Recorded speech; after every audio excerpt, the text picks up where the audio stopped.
Chinky, mas madali ba ang sahod sa e-wallet o mas madali mapagastos? Yan po ang pag-uusapan po natin sa episode na ito.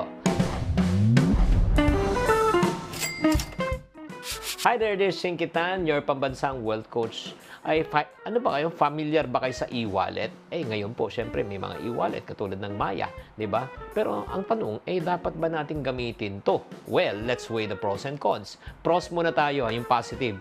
Syempre, agad mo na makukuha ang sahod mo. Syempre, lalagay na agad sa app mo, di ba? Pangalawa, diretso na rin paggamit ng bills for shopping, load, di ba? Hindi ka napipili sa bangko. Pangatlo, alam nyo ba, may rewards yan pag ginagamit nyo, kaya nga bantayan nyo yung cashback and promos. At ang kagandahan yan, matatrack mo yung gastusin mo kasi may transaction history, di ba?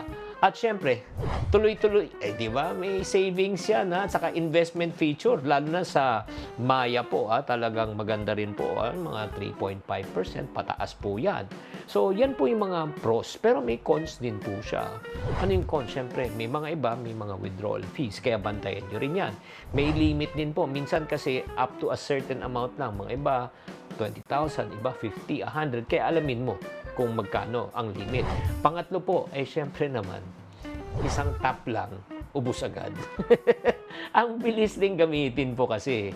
At syempre naman, ingat-ingat lang po tayo sa security po. Baka naman ma-phishing po tayo, di ba? O mga ma-scam, di ba? At syempre, may mga cash-only stores pa. Di ba? Hindi naman tinatanggap lahat yan, di ba? Paggagamit ka. Kaya nga, ang tip ko po sa inyo mga ka-friendship, kung gagamit po kayo ng mga tinatawag na e-wallets na yan, kailangan po natin i-limit ang paggastos po natin. Kasi hindi nga natin nararamdaman, walang physical money. Kaya minsan, transfer na tayo ng transfer, ubos na pala. Pangalawa, i-secure nyo rin po ang inyong account, Huwag na huwag nyo ibibigay ang inyong OTP. At i-enable nyo rin yung 2FA, yung two-factor authentication.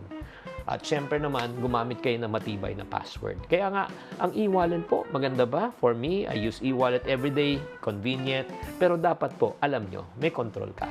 Kaya kung gusto mong matuto pa tungkol sa kaperahan, mag-tune in po kayo araw-araw sa One Balita Pilipinas. Tatandaan, tamang karunungan, tamang disiplina po ang susi sa pagyaman.